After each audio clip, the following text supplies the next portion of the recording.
멘토들 중에서 이호선 교수님 비슷한 메시지를 준다고 생각을 했어요. 이혼숙녀 캠프라고 하는 프로로 많이 알려져 있지만 부록이라고 하는 나이가 미혹함이 없다 라고 하는 나이라고 하는데 흔들림이 없는 나이인데 미친 듯이 흔들리죠, 현실적으로는. 그리고 50이라는 나이가 지천명이라는 나이여서 이제 하늘의 뜻을, 이 세상의 이치를 알게 되었다라는 나이인데, 지천명이라는 말이 문제가 지천에 깔렸다, 그래서 지천명이 아니냐라고 할 정도로 40, 50이 되어도 삶의 갈피를 좀 못 잡고 헤매는 이제 사람들이 많다 보니까 40의 기술, 50의 기술 이런 책을 통해서, 그리고 유튜브 영상을 통해서 메시지를 주고 있는데, 특히 이제 특히 40대에게 주로 주는 메시지 중에 인생이 잘 풀리는 사람들이 가진 특징이 있어요. 두 가지를 얘기하거든요. 그 두 가지 중에 한 가지가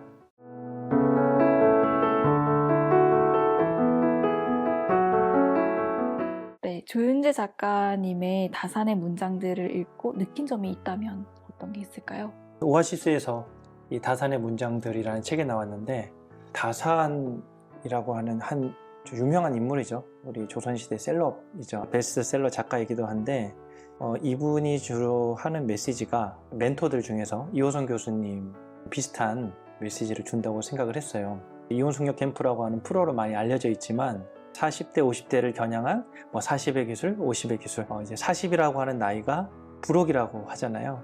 부록이라고 하는 나이가 미혹함이 없다 라고 하는 나이라고 하는데 흔들림이 없는 나이인데 미친 듯이 흔들리죠, 현실적으로는. 그리고 50이라는 나이가 지천명이라는 나이여서 이제 하늘의 뜻을, 이 세상의 이치를 알게 되었다라는 나이인데, 지천명이라는 말이 문제가 지천에 깔렸다, 그래서 지천명이 아니냐라고 할 정도로 40, 50이 되어도 삶의 갈피를 좀 못 잡고 헤매는 이제 사람들이 많다 보니까 40의 기술, 50의 기술 이런 책을 통해서, 그리고 유튜브 영상을 통해서 메시지를 주고 있는데, 특히 이제 특히 40대에게 주로 주는 메시지 중에 인생이 잘 풀리는 사람들이 가진 특징이 있어요.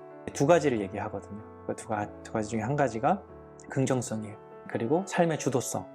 인생이 잘 풀리는 사람의 특징인데, 다산의 문장들에서도 결국 이 책이 말하고자 하는 바는 무엇이냐, 다산 정약용 선생이 우리에게 어떤 메시지를, 그리고 조윤재 작가가 어떤 메시지를 전해주고자 했느냐라고 살펴봤을 때 삶에 대한 긍정성과 주도성이 아닌가라는 생각을 하게 됐어요. 어떤 면에서 긍정성을 떠올리게 됐냐면, 이제 다산 선생이 정말 잘 나가던 이 40, 딱 나이가 40 정도 됐더라고요. 이제 부록의 나이에 승승장구하다가 이제 좌천을 당했죠.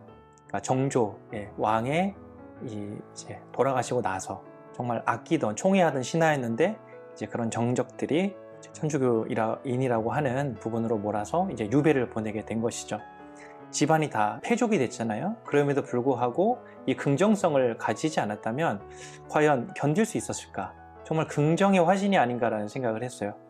유배 생활이 얼마나 힘들겠어요. 먹는 것도 그렇고 잠자리도 그렇고 주변의 시선도 별로 좋지가 않은데, 거기에서 이제 500여 권의 책을 썼다라고 하는 것은 참 이 사람도 이렇게 힘든 상황에서 말도 안 되는, 이해할 수 없는 상황이지만 무한 긍정의 힘으로 그 어려움을 겪어냈다라는 생각이 들고요. 삶의 주도성이라고 하는 것은 자신의 삶의 운전대를 남에게 맡기지 않는 것, 이게 삶의 주도성인데, 살아오다 보면 남들에게 잘 보이기 위해서 출세라고 하는 부분도 사실 알고 보면 세상에 어떤 이름을 알리고 뭔가 남들이 인정할 만한 그러한 것들이 쌓여서 출세를 하는 거잖아요. 그러니까 다산 선생 같은 경우도 28살에 과거에 급제를 해서 이제 조정으로 들어가가지고 거기에서 정말 세상을 위해서 나라의 중심에서 많은 일을 했었죠. 그렇게 승승장구하고 그 왕이 원하는 그런 나라를 만들기 위해서 애를 썼지만, 이제 그런 게 다 사라지고 정말 이제 아무것도 없는, 유배지에서 정말 아무것도 없는 상황에서 삶의 기준이 정치 또는 그런 어떤 권력을 가진 사람들의 어떤 기준이 아니라 자기만의 기준을 찾아야 됐던 시기였고, 다산은 다행히도 그거를 찾은 것 같아요. 인생을 어떻게 살아야 되는가. 다산이 선택했던 것은 이제 독서와 글쓰기. 독서와 글쓰기를 통해서 이제 자신의 삶의 기준을 찾은 것 같아요. 그 삶의 기준이라고 하는 게 독서를 통해서 많은 성현들, 공자, 맹자, 주자 이런 훌륭한 분들의 가르침을 먼저 습득을 했죠. 습득을 하면서 또 이제 글을 쓰는 거예요. 글을 이렇게 쓰다 보면 자신의 생각이 들어가게 되는 것이죠. 이런 500여 권의 책을 집필하다 보면서 자기 철학이 만들어지지 않았나 싶어요. 주자에 대해서도 다산 선생이 비판을 했죠. 이거는 좀 바람직하지 않다. 근데 그 당시에는 주자의 가르침에 내가 정면으로 맞선다, 틀렸다라고 하는 것은 자칫 잘못하면 멸족을 당할 수도 있는 굉장한 목숨을 내놓고. 네네, 그렇죠. 목에 칼이 들어올 수도 있는 그런 상황인데, 다산 선생은 목에 칼이 들어와도 할 말은 해야겠다. 할 말 해야겠다, 이럴 게 더 이상 없었던 것 같아요.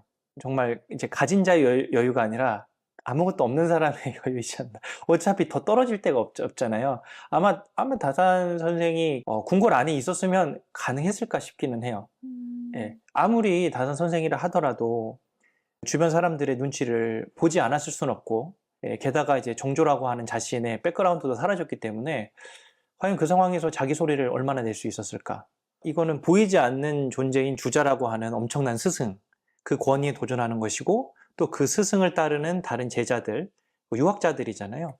이런 유생들과 유학자들이 결국은 이제 권력의 이제 정점에 있는 사람들이죠. 그 사람들의 지탄을 받으면서 과연 주자의 가르침에 이 부분은 정정을 해야 된다라고 할 수 있었던 것은 많은 독서와 그리고 생각하는 시간, 스스로 생각하는 시간, 그리고 좀 글을 쓰면서 자기만의 생각을 이렇게 정리해서 그런 것이 아닌가라는 생각을 하게 됐고요. 다산 선생도 피할 구멍은 있었던 거예요. 왜냐하면 맹자의 책에 보면 사서 오경, 중국의 오래된 철학서, 동양 철학서에 가장 오래된 서경이 있어요. 서경이 있는데 그걸 상서라고도 하는데요. 공자가 이제 집대성을 했죠. 그 전부터 있었던 은나라, 주나라 그 시대의 어떤 역사서라고 볼 수 있는데, 거기에 보면은 이제 맹자가 나라의 무왕의 어떤 전쟁에서 엄청난 피를 흘릴 만큼 잔인한 어떤 전쟁이 있었다라고 하는 서경의 내용을 보고, 이거는 너무 좀 과장된 것이다. 그러면서 맹자가 그 서경의 그 부분, 이것은 좀 정정할 필요가 있다라고 그렇게 한 부분이 있어요. 무왕이 사실은 그렇게 폭군이 아니었거든요. 좀 인간적인 사람이었는데, 이 사람의 그 성품을 미루어 봤을 때 그렇게 잔인하게 사람들을 도륙했을 리는 없다, 그렇게 추정을 한 것이죠. 맹자가 그런 어떤 용감한 모습을 보였던 것에 다산 선생도 좀 영향을 받은 것 같아요. 주자의 가르침 중에 이게 다 맞는 것은 아니다라고 할 수 있었던 것 같아요. 그런 부분에서 이 자기 철학이 생기는 것 같은데, 그러면 누구나 이렇게 그건 아닌 것 같아요 라고 하는 게 자기 철학이 있는 사람이라면 다 이렇게 틀렸다고 할 만한 자격이 되느냐? 또 그건 아닌 것 같아요. 사람들마다 철학이 있잖아요. 편집자님도 삶에 철학이 있지 않습니까? 인생을 이렇게 살아야 되고, 네. 책을 이렇게 편집하는 입장에서 보면 거기에 또 창조성이 들어가잖아요. 어떤 나름대로 책은 이래야 돼, 대중의 입맛에도 맞아야 돼, 대중 독자도 고려하고 저자와 이거 사이에서 어떤 기준점이 있잖아요. 그런 기준점은 개똥철학이 아닌 거죠. 전문성과 노하우가 주관이 있는 거잖아요. 물론 처음에 편집자 초기에는 주관이 있으면 좀 안 되죠. 배워야 되니까. 편집자님은 어쨌는지는 잘 모르겠지만 너무 그게 있으면 그럼 네가 편집장하고 네가 대표해라, 이렇게 되잖아요. 그러니까 배우는 시기가 어느 정도 지나면 자기만의 철학과 주관을 가지고 이렇게 만들어 나가야 되는 시점이 생기는데, 편집자님 이제 팀장이시니까 가능하신 거. 삶의 기준이 이제 있는 사람과 없는 사람 있는데, 개똥 철학은 그냥 술에 술 탄 듯 물에 물 탄 듯, 이럴 때는 이렇게 저럴 때는 저렇게, 그냥 자신의 이익을 위해서 이제 쉽게 변할 수 있는, 그건 기준이라고 할 수가 없는 것이죠. 자기 철학이 있으려면 다산 선생처럼 고생도 좀 해보고, 삶에 이렇게 롤러코스터도 좀 타보고, 내가 이렇게 올라가 봤는데 높은 산 정상에서의 뷰는 이렇다. 근데 또 맨 바닥에 떨어졌어요. 떨어져 보니까 이 세상은 이렇다. 그러면서 이 하늘과 땅을, 그 격차를 좀 경험해 봤을 때 비로소 자기만의 철학이 생기지 않았나 싶습니다. 다산의 문장들을 보면서 느끼게 된 점은 크게 이제 두 가지, 나아가서는 이제 세 가지예요. 첫 번째는 삶의 긍정성, 두 번째는 자기의 주도성, 세 번째는 이제 독서와 글쓰기인데요. 이 삶의 주도성과 긍정성을 만들기 위해서는 독서와 글쓰기가 반드시 필요하다라고 생각을 합니다. 우리가 뭐 긍정적으로 살고 싶죠. 그리고 내 삶을 내가 운전하면서 살고 싶은데 어떻게 그냥 마음만 그래 긍정적으로 살면 돼 예스 뭐 이렇게 하면 되는 게 아니거든. 영상을 볼 수도 있고 영상보다 더 좋은 게 독서, 그리고 독서보다 더 좋은 게 글쓰기라고 생각을 해요. 왜냐하면 영상은 봐도 사라지는 게 대부분이고 20, 30%밖에 남지 않는다 그래요. 근데 책은 그래도 절반 이상은 남는 것 같아요. 글쓰기는 7, 80%? 내가 어떤 주제로 글을 쓴다라고 했을 때 독서는 인풋이 되는 거잖아요. 영상도 인풋이 되고 독서도 인풋이 되는 건데 인풋이 되는 방식이 영상은 이게 오래 머물지 않는 것 같아요. 그냥 금방금방 지나가요. 화면과 이런 장면 전환이. 근데 책은 일단 느리고 맞아요. 읽으면서 내가 생각을 하게 되고 그러니까 이 인풋이 잘 된다는 거. 그럼 글쓰기는 뭐냐면 아웃풋이잖아요. 그러니까 이 아웃풋이 될 때 인풋에 대한 결핍을 느낀다는 거예요. 아, 아웃풋이 안 나와. 뭘 글이 안 써야 써져. 될지. 네, 그렇잖아요. 우리 일기만 써도 그래요. 일기만 쓰려고 해도 쓸 게 없네.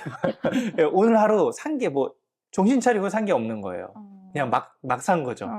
정신없이 바쁘게 산 거죠. 아, 그러면은 내가 인생을 어떻게 살아야 되는가? 그러면서 인풋에 대한 고민을 하는 거예요. 우리 일기만 써도 그런데 내가 어떤 주제를 가지고 책을 쓴다고 했을 때 독후감을 쓴다고 했을 때도 쓰려고 하니까 이 책의 내용이 기억이 안 나. 그럼 다시 보게 되고, 예, 또 생각을 하게 되고, 예, 이런 과정에서 지금 뭐 영상을 보고 계시겠지만, 이 영상까지는 다 보시고요. 그리고 이 영상까지는 다 보시고, 그 다음에 뭘 해야 되느냐? 책을 열고 글을 써라. 이렇게 말씀을 드리고 싶습니다.